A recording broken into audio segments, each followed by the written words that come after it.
Bienvenidos a Inversores Institucionales. Mi nombre es Juan Ignacio Marrón y hoy vamos a ver el resultado del vídeo que habéis pedido a partir de la encuesta que lanzamos en Telegram esta semana. Os preguntábamos cuál era el tema que queríais que tratáramos en el vídeo de este fin de semana y el 80% habéis dicho que queríais ver cómo interpretar y aplicar las zonas de giro alcistas y bajistas. Bueno, pues esto es lo que vamos a ver a continuación. Dejadme que amplíe la pantalla y entramos en faena.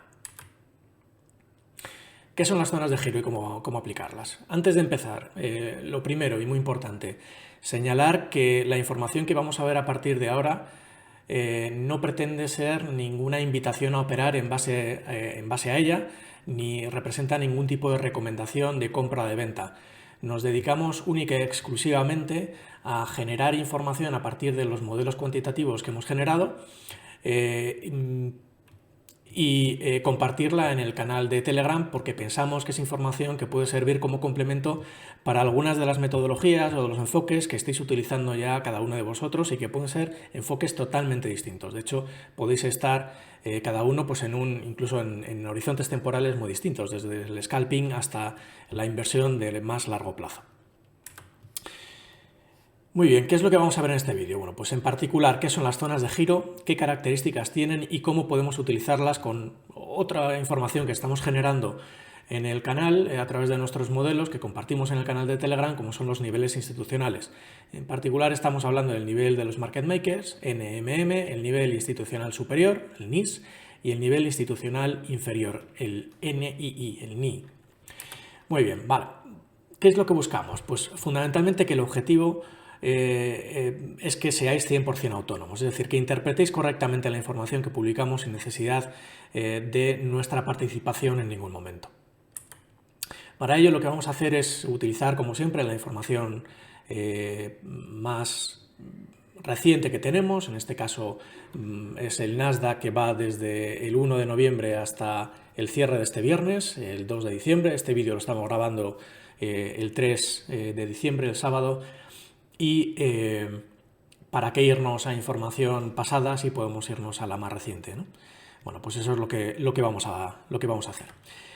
Muy bien, pues empezamos con las zonas de giro alcistas y bajistas. ¿Qué son? Vamos a ampliar el gráfico para que lo veáis un poquito mejor. Las zonas de giro son las zonas de precio, los niveles de precio en los que los inversores institucionales empiezan a tomar posiciones contrarias a las que venían haciendo hasta ese momento. Identificamos por un lado una línea horizontal, que es la que estamos pintando en este caso de color verde y que estamos señalando, en 11.502,9. Siempre indicamos el precio en la parte inferior, qué tipo de zona es, en este caso zona de giro alcista, que pintamos siempre de color verde. Decimos que las zonas de giro pueden estar activadas o desactivadas. Activada quiere decir que la cotización del Nasdaq, en este caso, está por encima de los 11.502,9 puntos. Es decir, que esta zona está actuando como se espera que actúe y por lo tanto la cotización se está dando la vuelta, está girando al alza.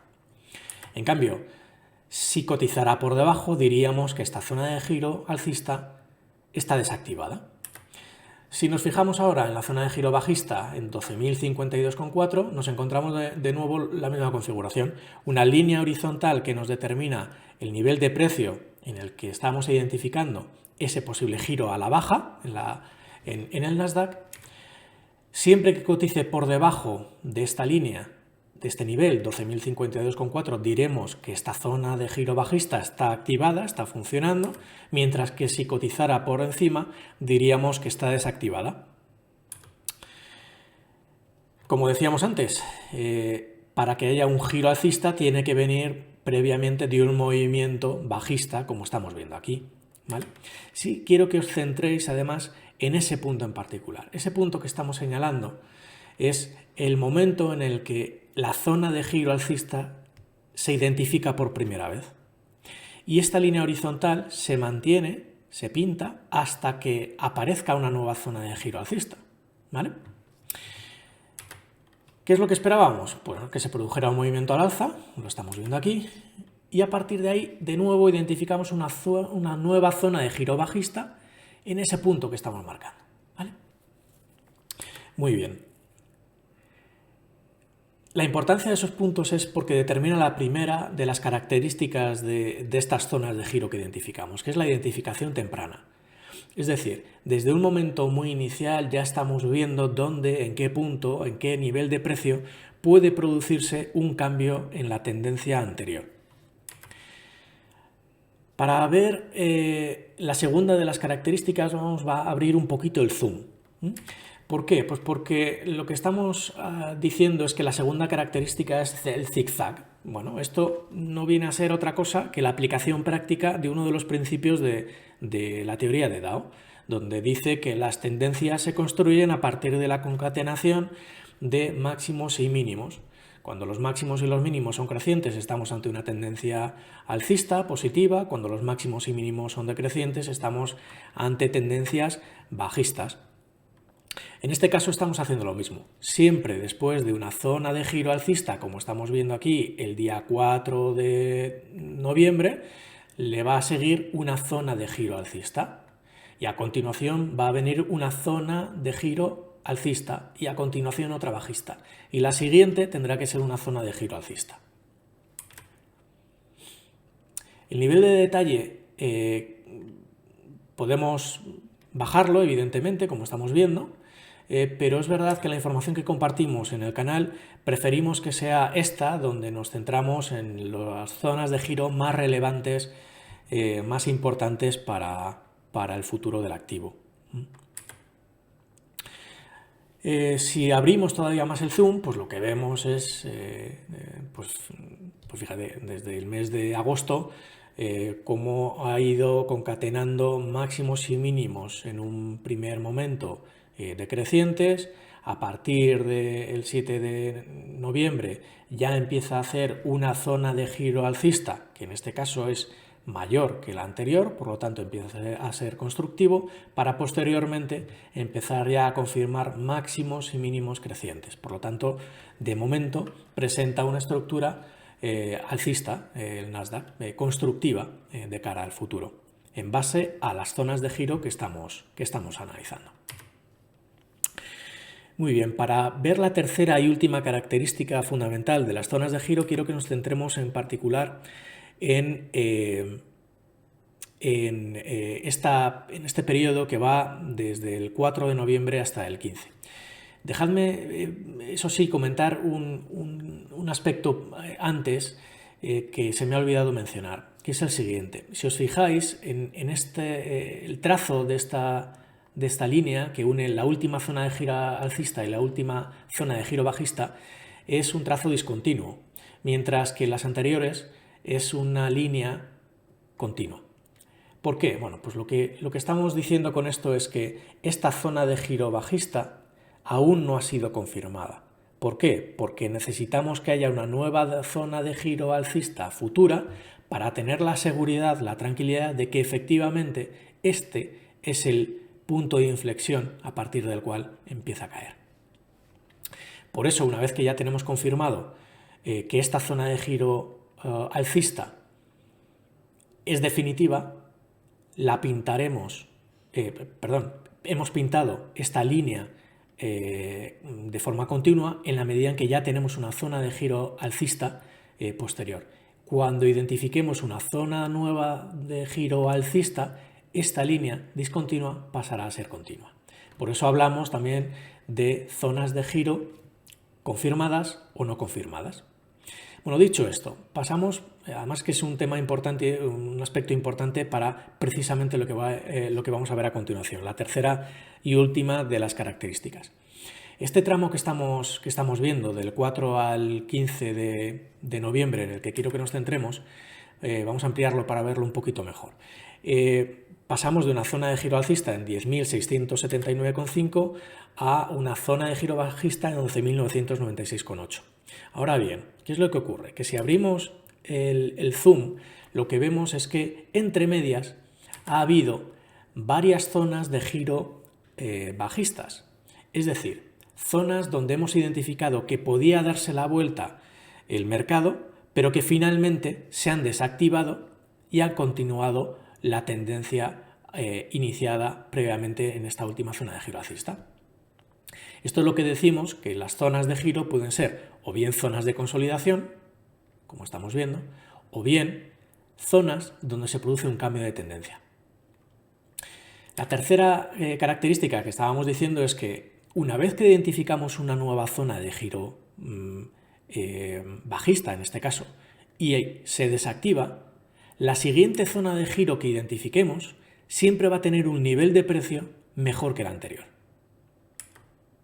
Lo estamos viendo en todos estos casos. El nuevo nivel siempre mejora al anterior. Siempre mejora al anterior. Hasta que finalmente, efectivamente, se activa esta zona y provoca una caída hasta que se identifican nuevas zonas de giro, en este caso alcistas. Muy bien.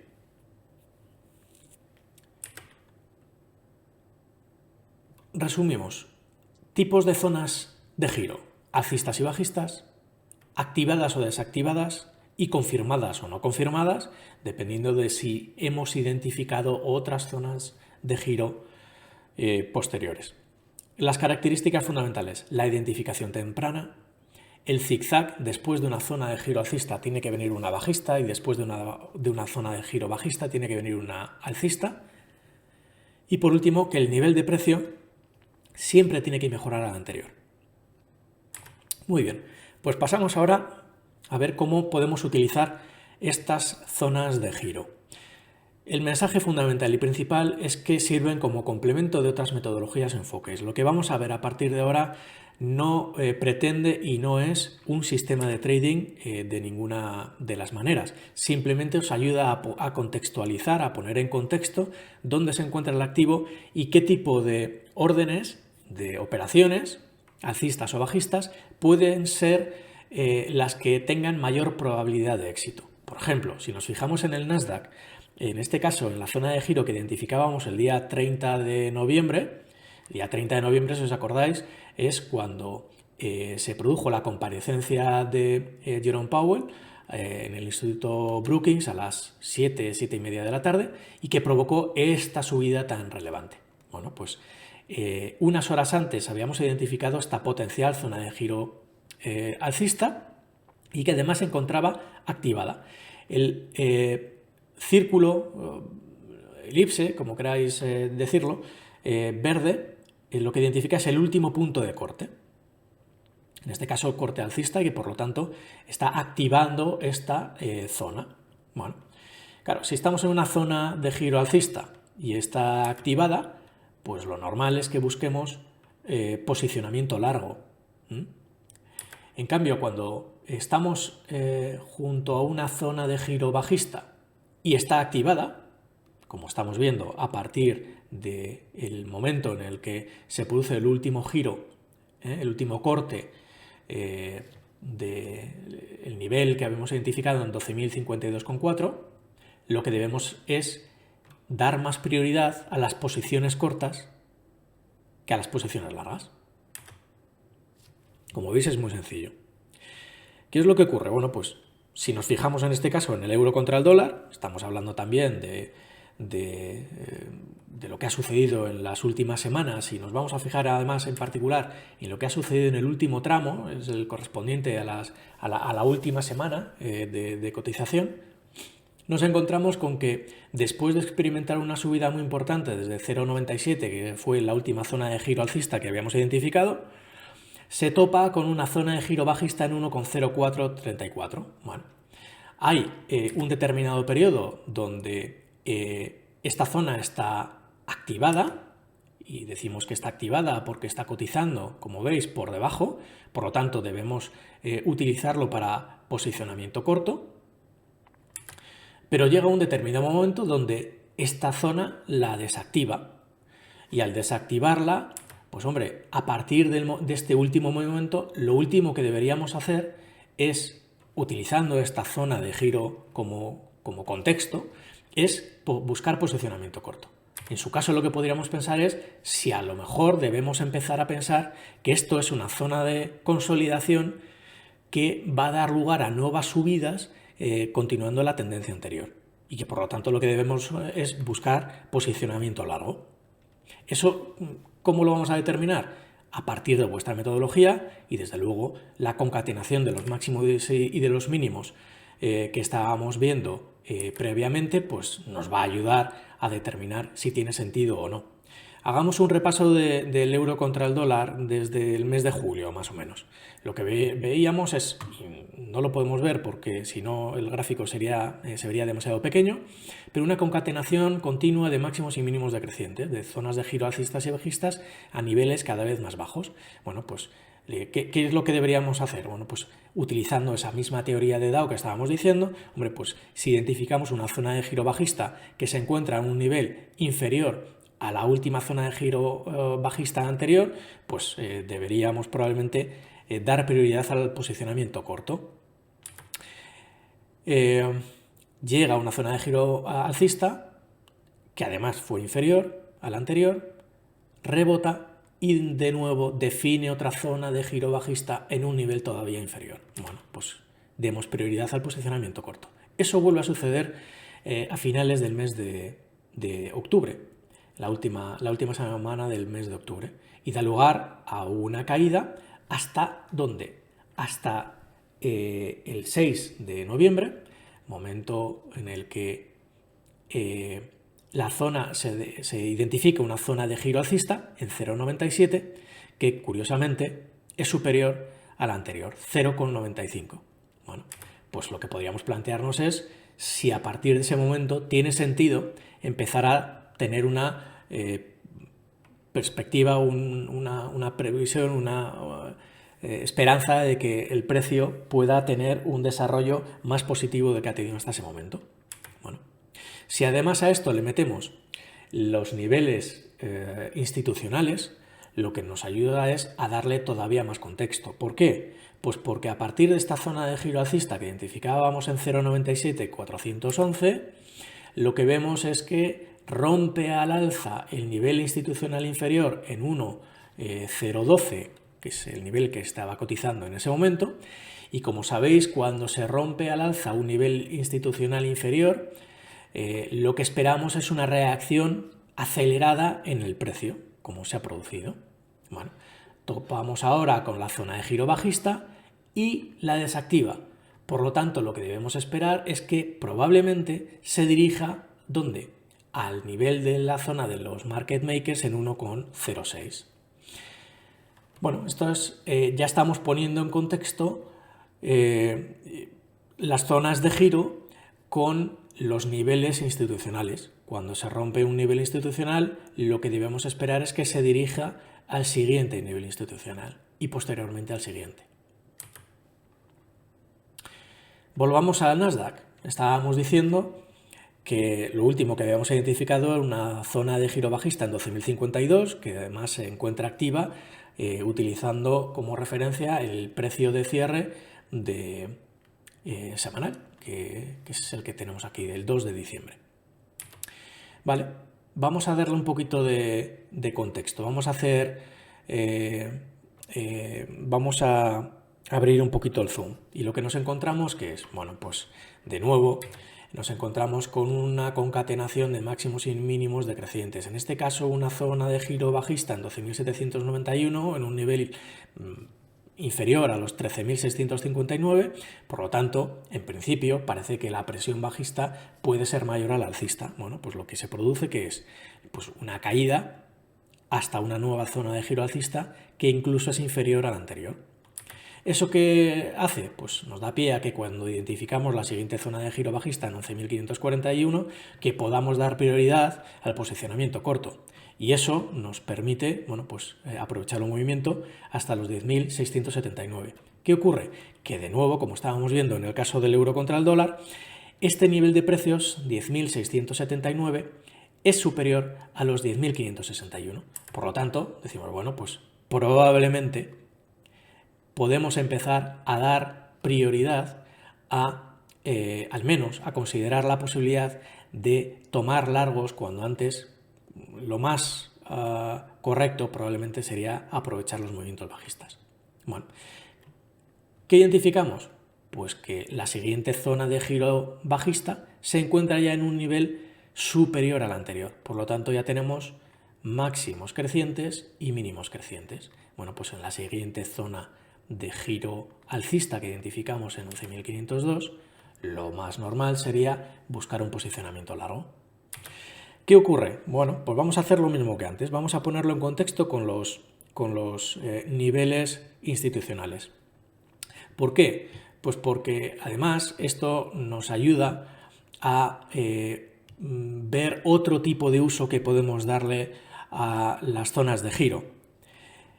Cuando decimos que en los niveles institucionales, cuando se rompe un nivel institucional, pensemos por ejemplo en este giro que se produce el 18 de agosto, lo que debemos es pensar que se va a dirigir al siguiente nivel institucional y a continuación al siguiente. ¿Qué ocurre?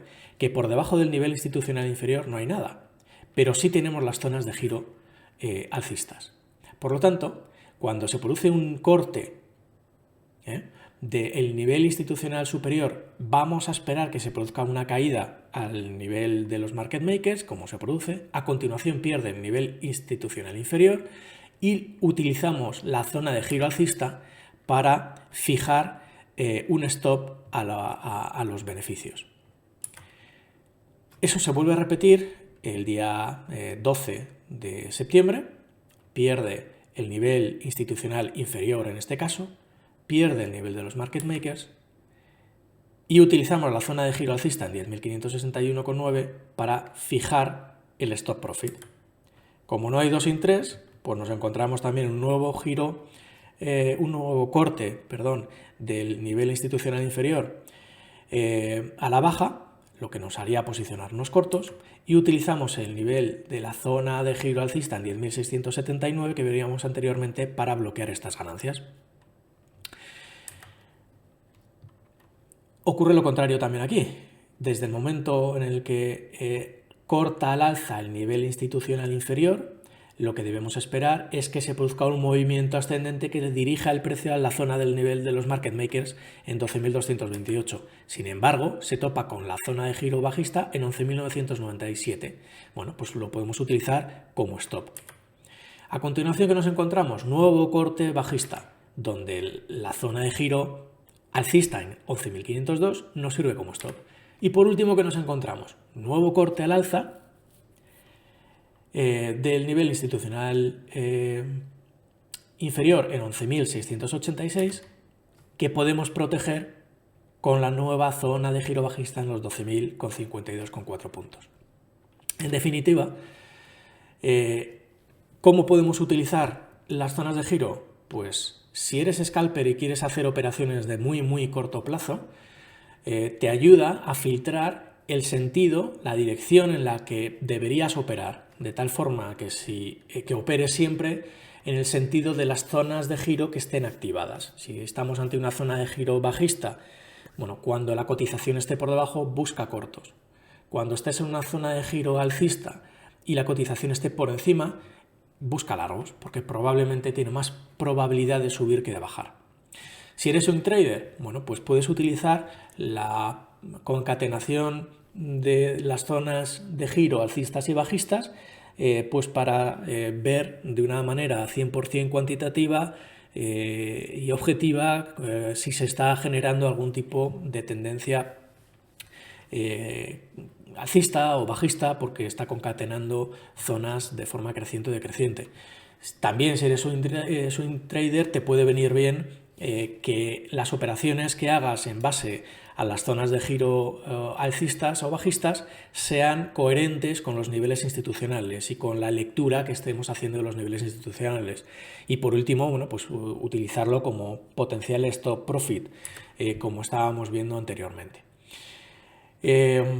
Si te gusta este tipo de vídeos, pues búscanos en Telegram, suscríbete, es totalmente gratuito y vas a recibir información diaria de tanto las zonas de giro como de los niveles institucionales y los cortes que se pueden estar produciendo continuamente.